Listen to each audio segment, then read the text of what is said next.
প্রিয় দর্শক, আজ আমরা জানব কোরবানির হুকুম কি, কারা কোরবানি আদায় করবে, কোরবানি আদায় করলে কি লাভ হবে আর না আদায় করলে কি ক্ষতি হবে। চলুন কোরআন এবং হাদিসের আলোকে আমরা জেনে নিই। কোরবানির হুকুম সম্পর্কে মহান রব্বুল আলামিন পবিত্র কোরআনে বলেন, ফাসাল্লি লিরাব্বিকা ওয়ানহার। হে নবী, আপনি আপনার প্রতিপালকের জন্য নামাজ পড়ুন এবং তার জন্য কোরবানি করুন। এ আয়াতে আল্লাহ নবীকে কোরবানি করার নির্দেশ দিয়েছেন। অতএব এ আয়াত থেকে প্রতীয়মান হয় কোরবানি করা ওয়াজিব। এই কোরবানি কারা আদায় করবে, তার আগে আমাদেরকে জানতে হবে কোরবানি দুই প্রকার। এক প্রকারের কোরবানি হলো মুস্তাহাব কোরবানি, অর্থাৎ কোনো অসহায় দরিদ্র মুসাফির ব্যক্তি যদি আল্লাহ তাআলা সন্তুষ্টির উদ্দেশ্যে পশু জবাই করে, তাহলে তা হবে মুস্তাহাব কোরবানি এবং এর জন্য সে সওয়াবের অধিকারী হবে। আরেক প্রকারের কোরবানি হলো ওয়াজিব কোরবানি, অর্থাৎ কোনো প্রাপ্তবয়স্ক মুসলমান স্বাধীন মুকিম ব্যক্তি যদি নিসাব পরিমাণ সম্পদের মালিক হয়, তাহলে সে তার উপর কোরবানি আদায় করা ওয়াজিব হবে। যদি সে এই কোরবানি আদায় না করে তাহলে সে গুনাহগার হবে।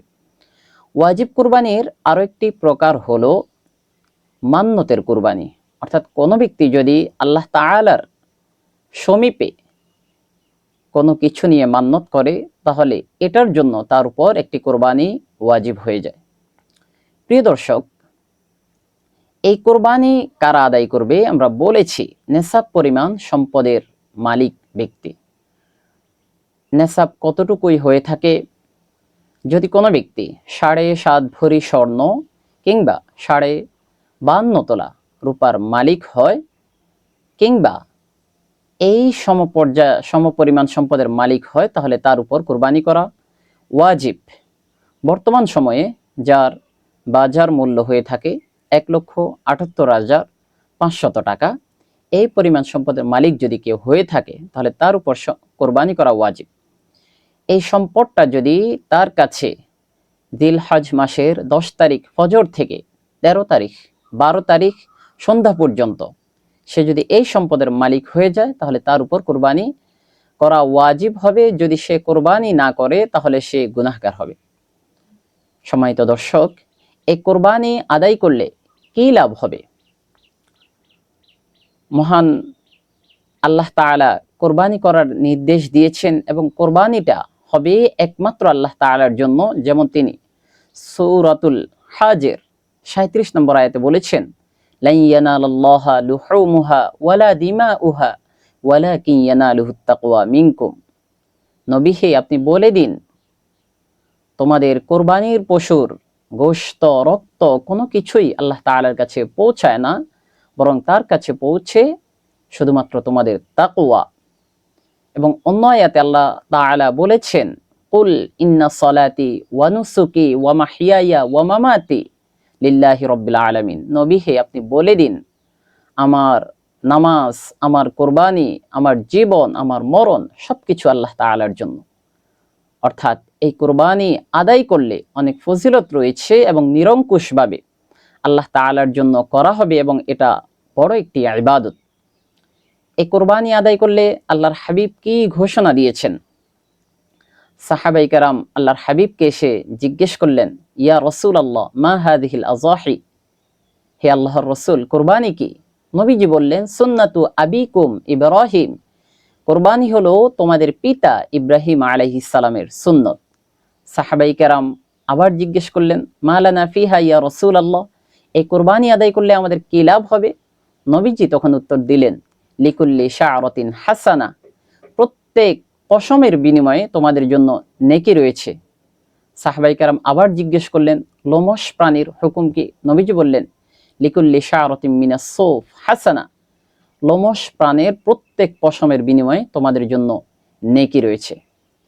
কোরবানির আরো একটি ফজিলত হলো, আল্লাহর হাবিব বলেছেন, মা আমিলা আদামিয়ুন মিন আমালিন ইয়াউমান নাহরি আহাব্বা ইলাল্লাহ মিন ইহরাকিদ দাম। আদম সন্তান তথা মানুষ কোরবানির দিন যেই সকল কাজ করে তন্মধ্যে আল্লাহ তাআলার নিকট সবচেয়ে পছন্দনীয় কাজ হলো আল্লাহ তাআলার জন্য পশুর রক্ত প্রবাহিত করা, মিন ইহরাকিদ দাম, জন্তু জবাই করা। এই দুই হাদিসের আলোকে আমরা জানতে পারলাম কোরবানি করা অত্যন্ত ফজিলতের কাজ এবং ঈদের দিন এই কাজের চেয়ে উত্তম কোনো কাজ আর নেই। প্রিয় দর্শক, যদি কেউ এই ওয়াজিব কোরবানি আদায় না করে তাহলে তার কি ক্ষতি হবে? আল্লাহর হাবিব সাল্লাল্লাহু আলাইহি ওয়াসাল্লাম তার ব্যাপারে কি ভয়াবহতা ঘোষণা করেছেন। নবীজি বলেছেন, মান ওয়াজাদা সাআতান ফালাম ইউযাহি ফালা ইয়াকরাবান্না মুসাল্লানা। যে ব্যক্তি কোরবানি করার সামর্থ্য থাকে, যার কোরবানি করার সামর্থ্য থাকে, কোরবানি করার সামর্থ্য থাকা সত্ত্বেও কোনো ব্যক্তি যদি কোরবানি না করে, নবীজি বলেছেন সেজন্য আমার ঈদগাহের ধারে কাছেও না আসে। নবীজি কঠোরতা বর্ণনা করেছেন। এছাড়াও আমরা জানি আকামা রাসূলুল্লাহ সাল্লাল্লাহু আলাইহি ওয়াসাল্লাম বিল মাদিনা 10 সিনিন।